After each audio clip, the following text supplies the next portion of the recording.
And so what I did was I started to design haircuts. And one haircut I had was the old man. And I shaved my head up here just like this.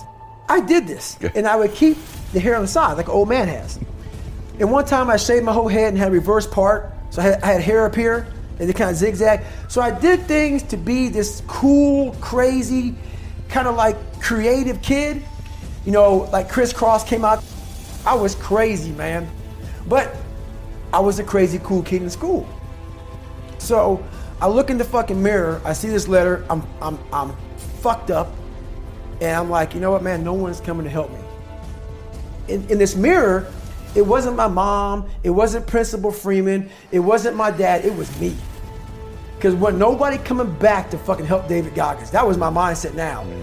And so with my non-spelling ass, I started getting these sticky notes and writing, you're fucked up. And my mom wakes up like, what is wrong with you? I go, man, I have to change because I can't stay here. I can't, I looked at myself in the mirror and I was defeated. I go, look at myself. I'm like, who am I? So I'm defeated in this mirror and I'm like, okay, I'm changing. I said, Mom, can we please get a tutor? So we can only afford $15 a week for a tutor. So I have 4 hours a month. Okay. 4 hours a month. I had a 4th grade reading level, man. 4 hours a month for 6 months. That's all I had. So this tutor did one thing for me, very big. But basically, she saw that I was slow, very slow, and couldn't retain shit. And I think she was joking. She goes, you're gonna have to write down everything 1,000 times for you to remember this. I took it as okay, roger that. So I literally went to the store and I bought these spiral notebooks. And I started literally writing down, let's say it's a math equation, the same fucking math equation over and over and over and over again. When it came to a paragraph comprehension, I couldn't read the fucking paragraph and then remember it. So we had like, I think 25 or 30 paragraph comprehension things. I had to write down the whole fucking thing, like a whole paragraph, and you don't have much time to take the fucking test. But that's how I learned. So how I learned the Navy Dive Man, it was like 1,000 pages, Navy Dive Man. I got it a year in advance and wrote the book out probably 14 times. Like the Boyle's Law, Child's Law, Gay-Lussac's Law, Dalton's Law, all these laws, but over and over, the whole manual. So it's not like, so now I've done it so many times, I can go back in my mind and say, okay, page 71 was Boyle's Law. And I'm looking at it right now, and I remember writing it down so many times that it takes me to say, okay, I got it. And I can write it down almost verbatim so that's how I learned even to today. But the work ethic I had, people think I became this guy from running. No, I became this guy from fucking studying. I had to study for hours. What might take you an hour to learn, take me 2 days. So that's where, in this, at the table, and my best friend Johnny remembers me like, God, you just changed, something happened. I got obsessed. I gotta figure this out, man. I'm not going anywhere. I'm starting to lie, so when you have a messed up foundation, I started lying about everything. I wanted people to like me. I wanted to be accepted in some society of life, some social society. And I was like, man, this isn't the right way. I messed up here, I messed up here, I messed up everywhere. And so I realized the worst thing that happened to me is I lost myself. I never had myself, I never found myself. I had no self-esteem. So I knew through working out and through learning, because it took a lot for me to learn also, I started finding self-esteem. Once I found that, that's when doors started opening up. I stopped caring about people, that what they thought, being judged. Wow, if I say this, if I started right now, are you gonna make fun of me? I stopped caring about that. And that's when my life started really changing for me, slowly but surely. I say, my God, like, no, don't look at it like, I didn't care about losing weight. I didn't care about being the fastest person. I wasn't making the Olympics. I wasn't going to pros. I could barely read and write when I was in a junior in high school. I wasn't going anywhere. I saw working out as a way for me to build calluses on my mind. I had to callous over the victim's mentality. So I watched these movies. I talked about Rocky last time I was on here. I always equated training to mental toughening. Like, it always looked brutal. People waking up early and doing all these things, and it looked horrible. I was like, wow, man, I gotta start doing that. not to get better, bigger, and stronger, but that is what's going to build me. That looks uncomfortable. That looks brutal. And getting up early, I don't want to do that. So I made this long list of things that I don't want to do. And through that, I found myself. I started, I'm like, you guys aren't doing this shit in high school. You guys aren't getting up at 5 o'clock in the morning, running over here in this golf course. So I started seeing myself very differently than the average human being. I was like, hang on a second. I have something they don't have. And that's when I started to develop these things through working out. It was this great, never-ending work ethic. And through work ethic, I developed self-esteem. It's through discipline, through self-discipline, through repetition, through tons of repetition of the same thing that you don't want to do. And that's the key thing. Through repetition of things you don't want to do, you develop mental, like an armor for your mind. Start to armor your mind, because your mind's like, okay, we suffer every day. That's what we do. We do stuff that sucks every day. And that's how I started coming up. I just started being very uncomfortable. And now it's like just a way of life. Look, dude, I believe that everybody has a gift. Every single human out there listening right now, you have a gift. The thing that you have working against you is you have all these other people now, right? 30 years ago, 20 years ago, we didn't have Instagram. We couldn't watch people and emulate them. We sort of had to learn our own little craft as we went, all right? But now we get to see what everybody's doing. And our tendency as humans is to emulate the style or the personality or the way that someone speaks or the way they do their content and all these different things. But here's the thing that you don't understand, is that by doing this, you are actually keeping yourself from becoming great, because the most that you could ever be when you do these things is a watered down, lesser version of what someone else is doing, all right? And how do you know that your own style and your own way of doing things that you would develop little by little by little, if you would just take little risks, is it going to be greater than all of those things that you watch? Okay? You cannot be great being a lesser version of what already exists. You can only be great when you execute against your own potential and do your own development. And that means getting up there and looking like a clown. And it means taking little bitty steps forward every single opportunity you get. No one comes out and is just great at business or great at athletics or great at science or great at speaking. It doesn't fucking happen, man. The first speech I ever gave, I remember it, dude. There were 6 fucking people there, all right? And I had a piece of paper, and I'm reading the notes, and I was shaking. I was freaking the fuck out. There's 6 people. 6! That's where I started, man. So, this isn't a gift. It only seems like a gift because I worked so hard and so long to develop it. And you guys have to do the same thing if you want to be great. If you want to be good and you want to be effective and you want to be, not great, you just want to be good, then yeah, dude, take someone else's style, emulate everything they do. Clearly it might work, but if you want to be great, if you want to be one of the best that's ever fucking lived at what you do, you have to understand that it's about developing our own skills. It's about developing our own style. It's about developing our own swagger. It's about developing our own selves. And we don't do that when we constantly look at other people and admire them or look at them for an example or steal their shit, like so popular out there these days. So if you want to be great, guys, you have to put in the work. You have to put in the talent. It's not that everybody doesn't have the potential. Everybody has the potential. It's just they're not developing it because there's too much distraction out that we didn't have 20 years ago. So when I'm coming up, dude, I don't have people to look at. We didn't have the internet. We didn't have social media. We didn't have all these things. We had books. And if I wanted to learn how to speak or learn how to do anything, guess what I had to do? I had to go fucking do it and suck in front of everybody. And we've lost that in society now. Everybody wants to be a lesser version of something else. And guys, I'm telling you, you can't win long-term doing that. My whole life, I mean, I don't know if people believe in God or what. I don't care what you believe in. There's been this unrelenting voice in my head. We all have this voice. It's the right or wrong voice. And a lot of times that voice guides us into comfort. And my voice guided me into comfort a lot. But I have this other voice I heard my whole life. saying, hey, motherfucker, what are you doing? Nah, man, we got to go over here. We got to go over here to that rock pile over in the fucking corner where nobody's at. That's where victory's at.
forever so that I can see you, love you, and care for you.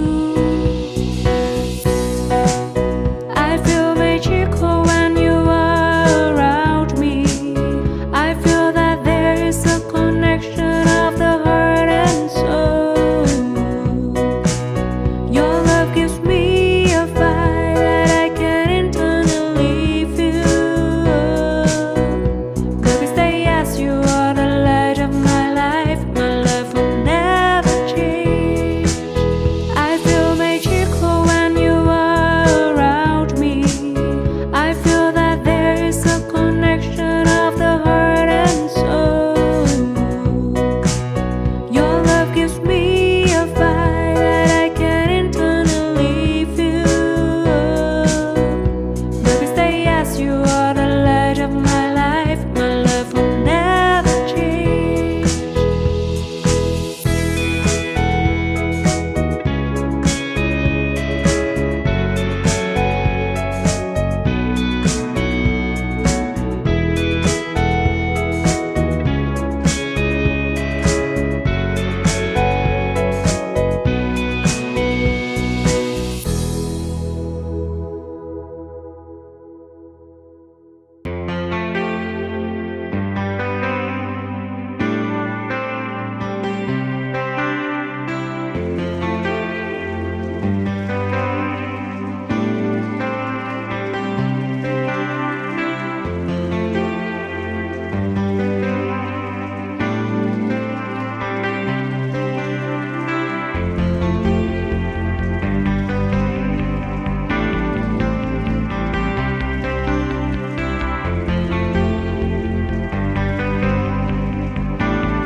I have seen love before, but I never never felt that great before. I can say proudly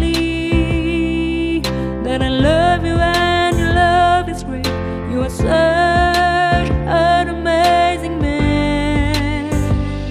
I have seen love before, but I never felt that great before.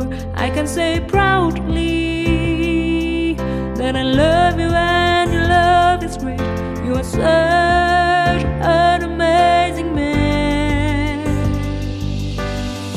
You have awakened a part of me. You have created something I've never knew. You not only care about me, but you always respect me as I am. You have accepted a part of me, and that makes all the difference to me. You are such an amazing man.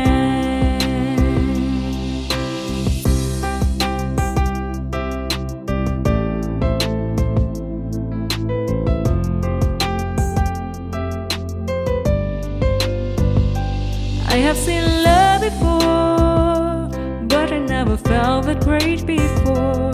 I can say proudly that I love you and your love is great. You are such an amazing man. I have seen love before, but I never felt that great before. I can say proudly that I love you and your love is great. You are such an amazing man. You have awakened a part of me. You have created something I've never knew. You not only care about me, but you always respect me as I am. You have accepted a part of me, and that makes all the difference to me. You are such an amazing man. You have awakened a part of me. You have created something I've never knew. You not only care about me, but you always respect me as I am. You have accepted a part of me, and that makes all the difference to me. You are so